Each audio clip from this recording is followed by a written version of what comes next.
Hey buddy, Crow here, and about 11 years ago I put out a video that was about making this thing right here. This is a Famicom to NES adapter that I had created from a copy of Gyromite that I had that had one of those adapters in there. That was one of the earlier Nintendo games that they released, and because they didn't want to have to create, I guess they had an extra Famicom cartridges, so they just created the adapter and threw those cartridges into the NES cartridges, and you could actually pull them out and kind of create your own adapter. And so you could plug these cartridges, these Famicom cartridges in here, such as we got Devil World right here, plug them into there, and you'd be able to plug them into an NES. So what actually I got in the mail recently, I saw this pop up on Amazon. I was like, oh yeah, I heard about that. I didn't know that this was coming out.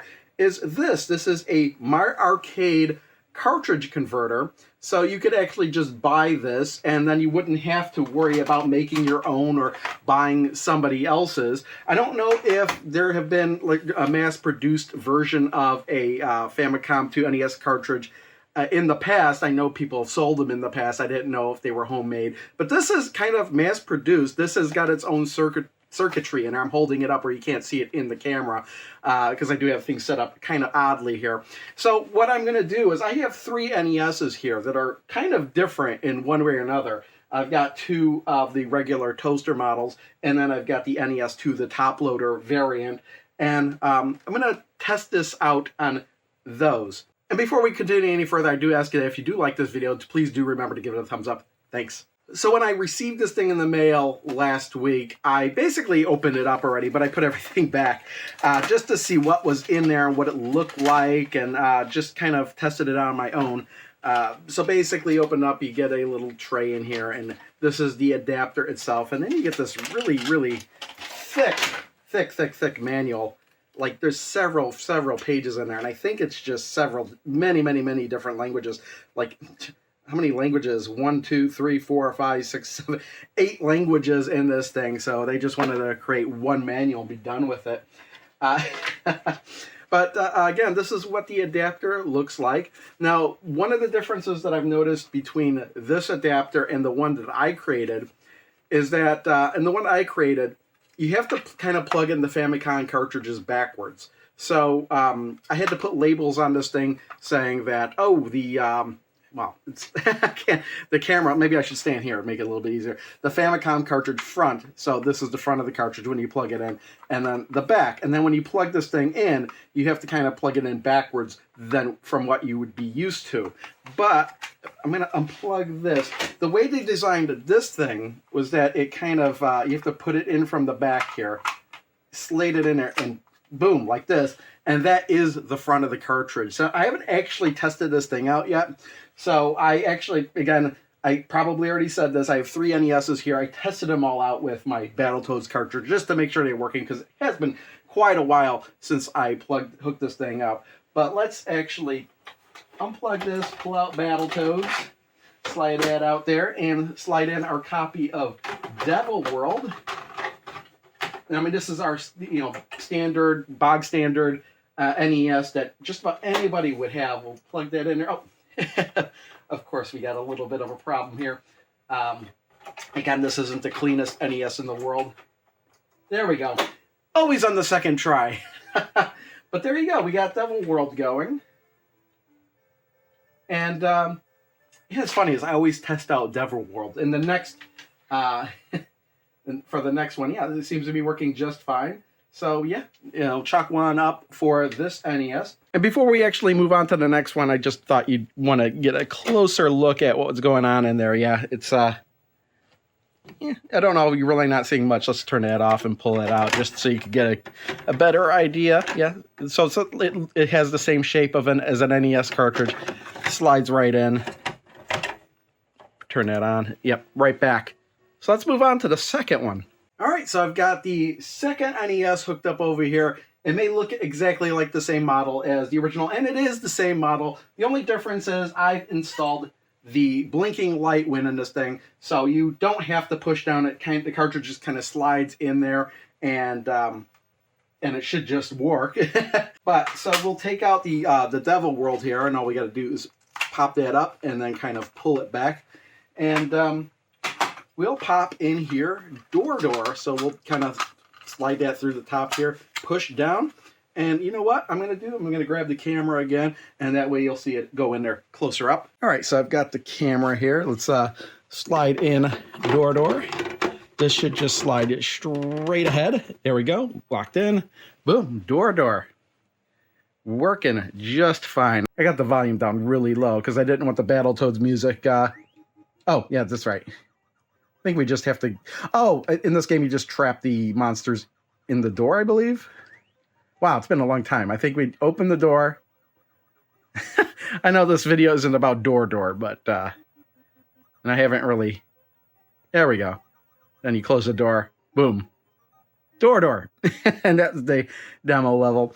Let's move on to our third and final NES. And so last but certainly not least, I've got the NES top loader here.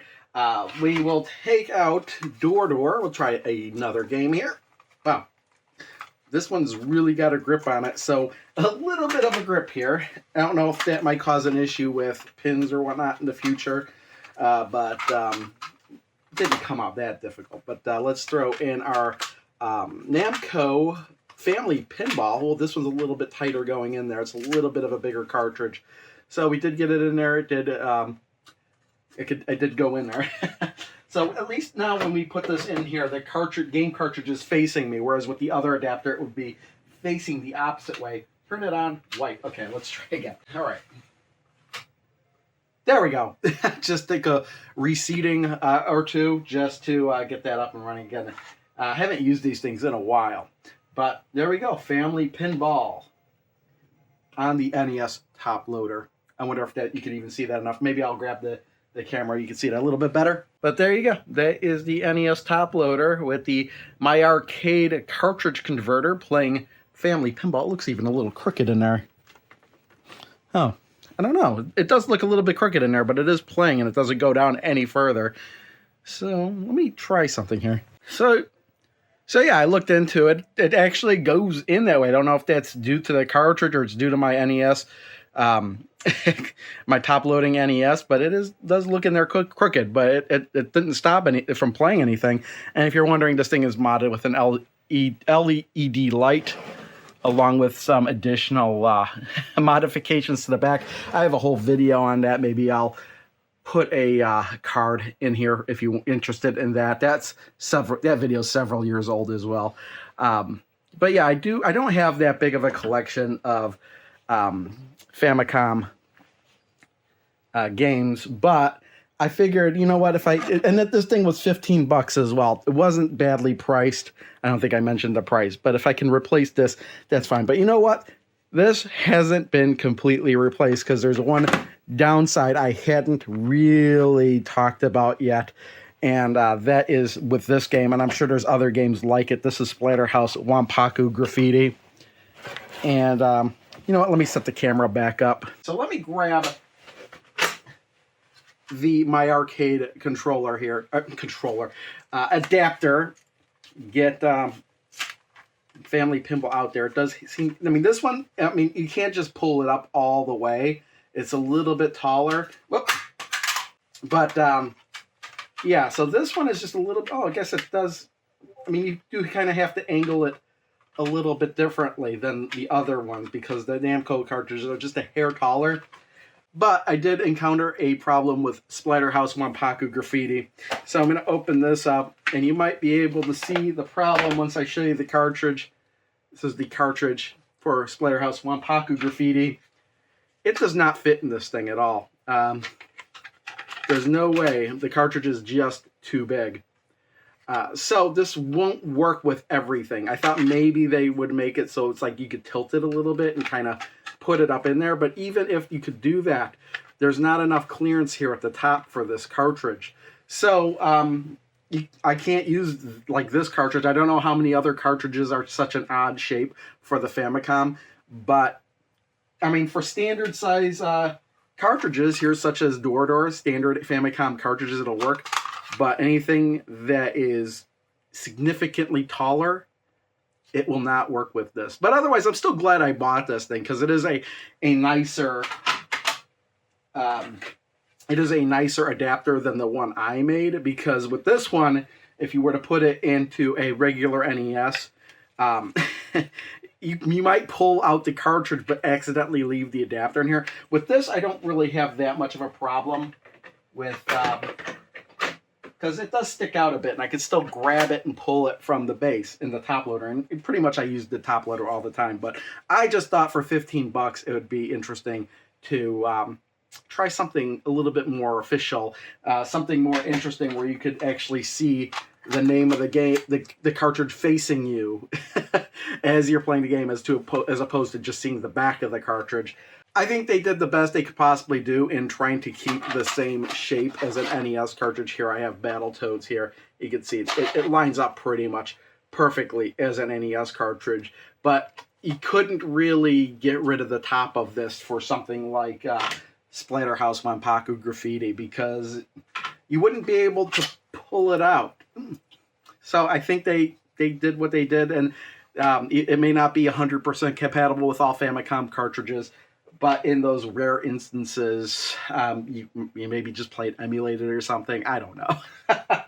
I'm rambling now, so we'll just end the video. Thanks for watching. See you next time.